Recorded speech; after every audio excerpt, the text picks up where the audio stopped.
Baik, Assalamualaikum warahmatullahi wabarakatuh. Pada kesempatan kali ini, kami dari kelompok E dengan beranggotakan Alif Wide, Bintang Rizky, Muhammad Naufal, Muhammad Alfi, Tomo Zakonito, dan Saki Giano ingin mempresentasikan hasil tugas besar manajemen proyek kami, yaitu proyek pengelolaan sistem informasi manajemen rumah sakit di UPT Rumah Sakit Umum Daerah Undata Palu, dengan poin-poin meliputi batasan waktu, biaya, stakeholder, kualitas, sumber daya manusia, komunikasi, resiko, dan pengadaan proyek. Baik, selanjutnya yang pertama yaitu pendahuluan atau latar belakang bahwa untuk kelancaran dan ketertiban pelaksanaan komputerisasi dan pengembangan sistem informasi manajemen rumah sakit di UPT RSUD Undata Palu telah dibentuk IT Center yang bertugas mengelola SIMRS ini. Berdasarkan hal tersebut, UPT RSUD Undata Palu perlu membangun kerangka acuan kerja dan perangkat lunak aplikasi sistem informasi manajemen rumah sakit yang mampu memenuhi seluruh kebutuhan rumah sakit sehingga data dapat terintegrasi dan digunakan untuk pengambilan keputusan pimpinan secara optimal. Nah, selanjutnya ada ruang lingkup proyek. Yang pertama yaitu tujuan proyek. Pertama, meningkatkan pelayanan kepada pasien, yaitu memastikan proses administrasi dan pelayanan medis berjalan lancar, cepat, dan akurat. Lalu manajemen kevalidan data, yaitu menjaga integritas data agar selalu valid, terpercaya, dan mendukung pengambilan keputusan. Yang ketiga ada meningkatkan kepercayaan dokter dan staf, yaitu memberikan data yang akurat, menyediakan informasi untuk manajemen dan eksternal, yaitu memenuhi kebutuhan informal internal rumah sakit dan pihak eksternal. Yang kelima yaitu meningkatkan efisiensi dan transparansi, yaitu memastikan operasional yang lebih transparan dan efisien. Selanjutnya yaitu lingkup kegiatannya. Yang pertama itu modul yang dikembangkan ada registrasi pasien offline atau online dengan bridging ke JKN dan Vklaim, rekam medis elektronik dengan integrasi Sisrut dan dashboard tempat tidur, layanan medis, informasi manajemen. Yang kedua, fokus integrasi yaitu pada bridging dengan Sinarap, LIS, BPJS, dan Dukcapil untuk akta kelahiran bayi, penyediaan data real time untuk manajemen dan eksternal. Yang ketiga ada fitur utama, digitalisasi riwayat kesehatan pasien dalam rekam medis elektronik, dashboard tempat tidur yang terintegrasi dengan Sinarap dan Aplikar BPJS, bridging dengan Sisrut untuk pengelolaan data rujukan, dan bridging dengan Dukcapil untuk mempermudah pengurusan akte kelahiran bayi. Yang keempat, manfaatnya yaitu data medis pasien tersedia secara digital dan dapat diakses dengan cepat, lalu mendukung pengelolaan tempat tidur rumah sakit secara efisien.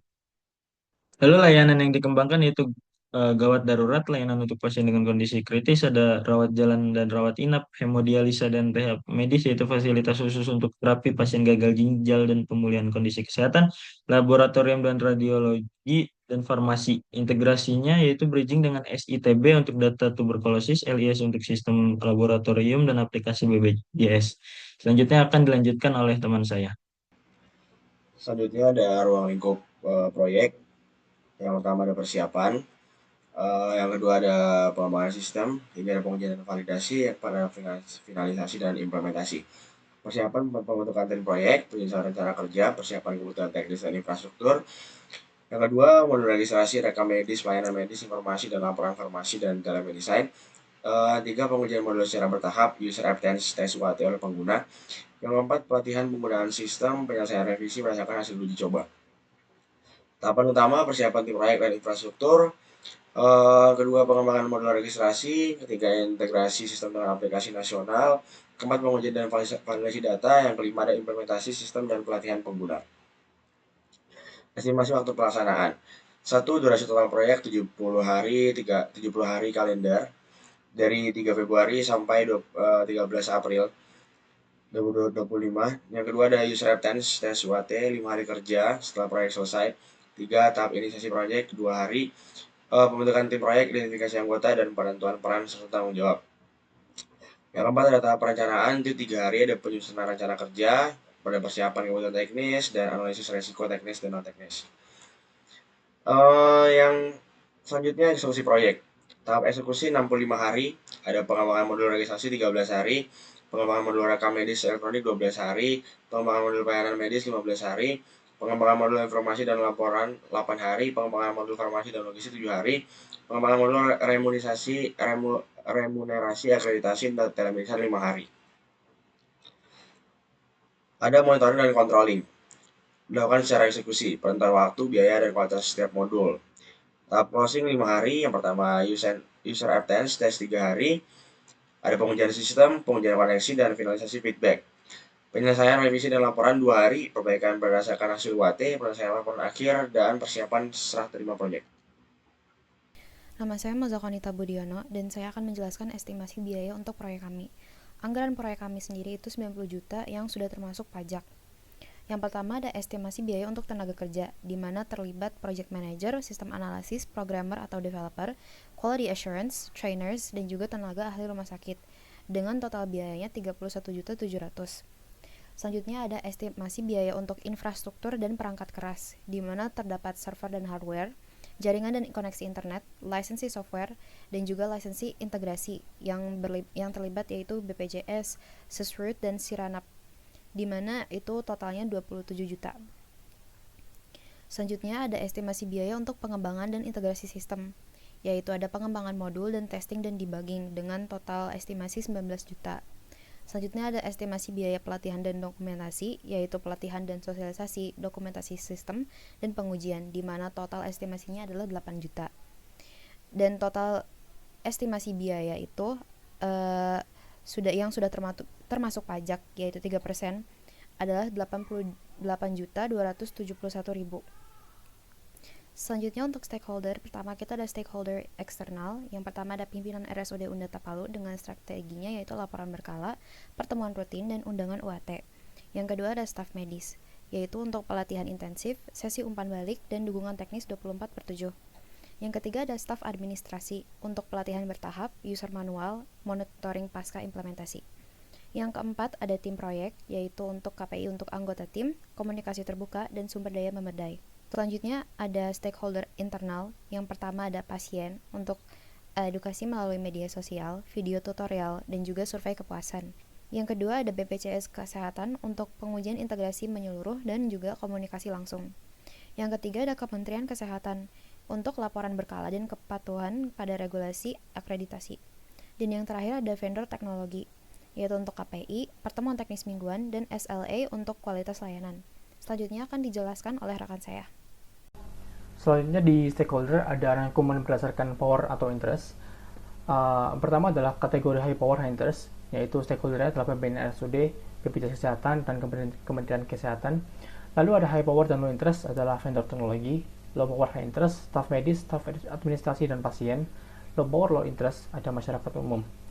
Indikator keberhasilan yang kami gunakan adalah pimpinan RSUD dan regulator, laporan diterima tepat waktu, dan persetujuan penuh UAT.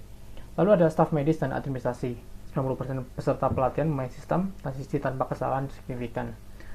Untuk pasien, 80% kepuasan pasien, waktu registrasi berkurang hingga 50%. Dan vendor teknologi, milestone sesuai jadwal, tingkat error modul selama UAT di bawah 5%. Lalu ada kualitas proyek, mematuhi standar ISO 9000, regulasi nasional dan integrasi BPJS, Siranap, dan Sysrut. Ada indikator kualitas, uptime sistem lebih dari 99%, akurasi data lebih dari 99,5%, waktu registrasi pasien kurang dari 5 menit, dan generasi laporan kurang dari 2 menit. Perencanaan kualitas ada identifikasi kebutuhan, melibatkan dokter administrasi dan manajemen untuk memahami batasan waktu dan anggaran. Ada desain eksperimen, fokus kepada masalah, prioritas menggunakan Pareto analisis, dan dokumentasi, checklist untuk milestone dan flowchart alam modul. Lalu ada jaminan kualitas, quality assurance, ada audit kualitas, benchmarking, dan tim KI yang akan mengawasi standar kualitas. Ada pengantaran kualitas, ada pengukuran histogram, control charts, iskiwa diagram untuk memantau dan menemukan akar masalah. Lalu ada pengujian, unit, integration system testing, dan UAT. Untuk biaya jatuh kualitas, biaya prevention kurang lebih 3%, appraisal kurang lebih 2%, dan failure kurang lebih 1%. Ada jadwal audit setiap 2 minggu sekali. Dan ada sumber daya manusia. Saya Ali Firdana sebagai project manager. Saya mengelola proyek secara keseluruhan. Ada Mozakonita Budiono sebagai sistem analis. Ada Raisa Aliazhara sebagai sistem analis. Ada Muhammad Novel Arifin sebagai programmer developer. Wisnu Agung sebagai developer juga. Ada Ananta Firdiansyah sebagai QA. Davi Muhammad Firdaus sebagai QA.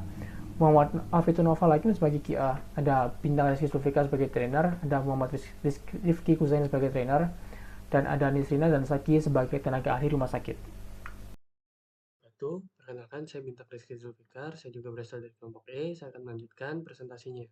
Di sini saya akan menjelaskan tentang sumber daya manusia. Yang pertama ada matriks tugas dan tanggung jawab beserta WBS kegiatan, lalu anggota tim apa saja yang bertanggung jawab, lalu dan tanggung jawabnya apa saja. Bisa dilihat di sini ada persiapan, pengembangan modul registrasi, pengembangan rekam medis elektronik, pengembangan modul pelayanan medis, dan user acceptance test. Ada lagi pelatihan dan pengembangan. Di situ ada materi pelatihan, peserta, durasinya berapa hari, dan metode apa saja. Misalkan di contoh penggunaan modul registrasi, pesertanya itu staf administrasi yang berlangsung selama 2 hari, lalu dengan cara metodenya workshop langsung. Nah, ada juga rekam medis elektronik, pesertanya ada dokter dan perawat itu selama 3 hari, dan dengan metodenya simulasi dan tuturnya. Laporan dan analisis, itu ada manajerial LS, itu durasinya selama 1 hari, itu metodenya presentasi dan praktik langsung. Lalu ada operational system, di situ ada pengguna sistem yang berdurasi 2 hari dengan metodenya video tutorial dan panduan manual. Oke, lanjut. Di sini ada sumber daya manusia, itu strategi pengelolaan tim. Oke, dijelaskan bahwa pengawasan dan di situ ada pengawasan dan evaluasi, meeting berkala, lalu ada dukungan teknis dan reward dan pengakuan. Lalu ada indikator keberhasilan sumber daya manusianya. Itu tingkat penyelesaian tugas sesuai dengan milestone proyek, feedback positif dari pengguna, lalu keberhasilan pelatihan itu sebesar 90%, lalu pengurangan antrian hingga 50% setelah implementasi sistem. Nah, di sini juga ada alur komunikasi. Kita ingin menjelaskan tentang komunikasi, yaitu di situ ada pemangku kepentingan, jenis informasi, metode frekuensi, dan tanggung jawab. Lalu lanjut, di sini ada perencanaan komunikasi juga. Di situ ada komponen dan detail.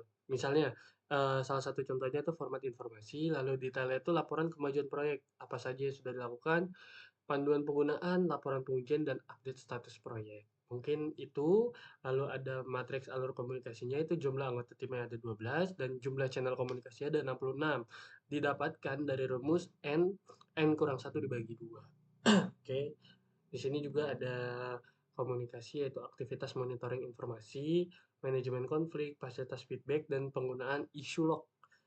Nah, tindakannya ada mengevaluasi efektivitas, menggunakan metode konfrontasi, melakukan survei internal, dan dokumentasi. Alat-alat apa saja yang digunakan? Yaitu sini ada software komunikasi, yaitu berupa Gmail, WhatsApp, Trello, dan Zoom. Template-nya juga disediakan, template kemajuan bulanan, template pengujian QA, dan template issue log. Lalu ada prinsip komunikasi itu menggunakan dialog terbuka dan memberikan umpan balik konstruktif. Yaitu terakhir, dari saya itu indikator keberhasilan komunikasi, yaitu semua laporan kemajuan diterima tepat waktu, isu yang tercatat di log terselesaikan sesuai prioritas, feedback positif dari peserta pelatihan, dan komunikasi antar tim tidak mengalami hambatan besar selama proyek berlangsung. Mungkin itu saja yang bisa saya sampaikan, kurang lebihnya mohon maaf, kita lanjutkan oleh teman saya. Saya Saki Ganusuza, di sini ada risiko proyek. Risiko utamanya itu ada 3, teknis, sumber daya manusia, dan operasional. Terlalu teknis ada kegagalan integrasi, bug perangkat lunak. Sumber daya manusia itu ada kesenjangan kalian dan ketidaksetiaan anggota tim. Operasional itu ada pelanggaran keamanan data dan keterlambatan infrastruktur. Strategi responnya itu ada penghindaran, mitigasi transfer dan penerimaan, penghindaran dengan pengujian otomatis, dan pengadaan infrastruktur lebih awal. Mitigasi itu pelatihan rutin, audit keamanan, dan konsultan eksternal. Transfer penjanjian SLA dengan vendor, penerimaan itu memantau risiko berdampak rendah. Rencana kontingensi itu ada sistem cadangan untuk modul, terus vendor alternatif untuk perangkat keras, dan tim tanggap darurat untuk kendala kritis. Pemantauan itu pembaruan risk register dan tinjauan milestone, fokus pada pengurangan bug dan kepatuhan tenggat waktu. Di sini kami dalam analisis kualitatif memakai matriks probabilitas seperti yang ada di layar. Lanjut ke pengadaan. Pengadaan itu kalau kebutuhan pengadaan ada 3, hardware, software, dan layanan. Hardware sendiri ada server, perangkat jaringan. Software itu lisensi, CMRS, dan bridging. Layanan itu ada pengembangan modul, pelatihan, dan pemeliharaan sistem. Strategi pengadaan itu make or buy. Untuk server dibeli dari vendor. Modul CMRS dikembangkan dengan internal outsourcing. Metode itu ada pengadaan langsung, hardware atau software, dana terbatas untuk modul, lelang umum untuk harga terbaik. Kontrak itu tuh memakai fixed price untuk hardware, time and material untuk modul, cost reimbursable untuk pelatihan. Proses pengadaan itu, perencanaannya itu memakai RFP dan RFQ untuk kebutuhan vendor. Terus untuk pemilihan vendor sendiri memakai evaluasi berbobot. Pengelolaan kontrak, dokumen kontrak mencakup spesifikasi teknis dan sanksi. Dalam risiko pengadaan sendiri ada keterlambatan, ada kualitas dan anggaran. Keterlambatan sendiri itu penalti pada kontrak untuk pengiriman lambat, kualitas standar rinci dalam kontrak, inspeksi menyeluruh dalam kualitas, dan anggaran itu tender untuk efisiensi biayanya sendiri. Dan kami akan memakai evaluasi sheet progres pengadaan seperti contohnya ada di layar. Terima kasih telah menonton video presentasi kami. Assalamualaikum.